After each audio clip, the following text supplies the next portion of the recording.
Paying tribute to Rabbi James A. Wax is Rabbi Micah Greenstein, Senior Rabbi, Temple Israel-Memphis. My predecessor, Rabbi James A. Wax at Temple Israel-Memphis, could not remain silent in the segregated South. Born in a small Missouri town, young James witnessed the cruelty of racial injustice and economic oppression.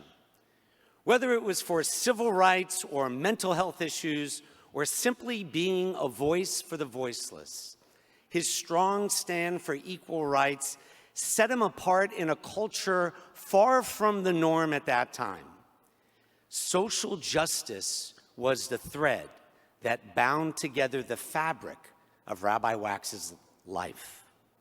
In 1956, only 2 years after becoming the senior rabbi at Temple Israel, the weekly African-American Tri-State Defender newspaper recognized this young white Jewish rabbi for his consistent effort to bring about peace and harmony between the races.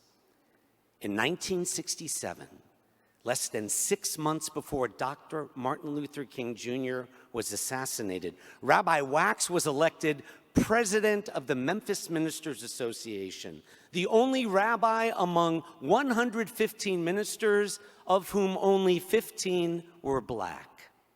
The Memphis sanitation workers' strike, chronicled compellingly in the National Civil Rights Museum, began the following February in protest of the deplorable working conditions for sanitation workers. Rabbi Wax led his colleagues of the Memphis Ministers Association on a march downtown to City Hall the day following the shattering assassination of Dr. King. Rabbi Wax's public censure of Memphis Mayor Henry Loeb that day was called one of the most powerful statements of justice and equality of our time. It was broadcast throughout the nation and reported by nearly every newspaper in America. You should hear Rabbi Wax in his own words. We come here this morning with a great deal of sadness in our hearts, but also with a great deal of anger, sir. What has happened in our city is the result of injustice and of oppression. I realize we live in a society of law and order. We must have laws, but I would remind you most respectfully, sir, that there are laws that are greater than the laws of Memphis and of Tennessee, the laws of God. And the laws of God are not subject to any gallipo, whether people favor something or not. And it is our fervent hope and prayer, sir, that as the first citizen of this community, that you will speak out in favor of human dignity for every person, and that every person in this city can live with dignity and self-respect. The laws of God come before the laws of any law book written by man. Let us not hide behind legal technicalities.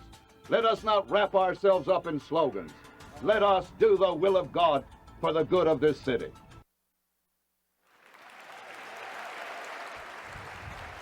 That evening, Rabbi Wax preached to his congregation at Temple Israel.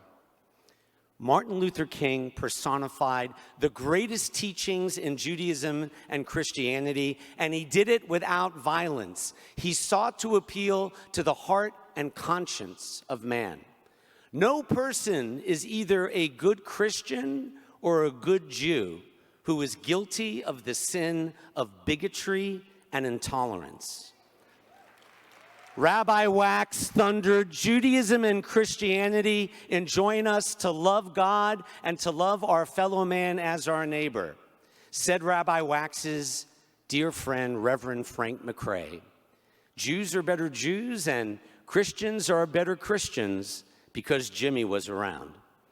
Rabbi Wax was truly a rabbi's rabbi and the moral conscience of Memphis. His ministry reflected the highest ideals of the biblical prophets, and the National Civil Rights Museum carries on his dream.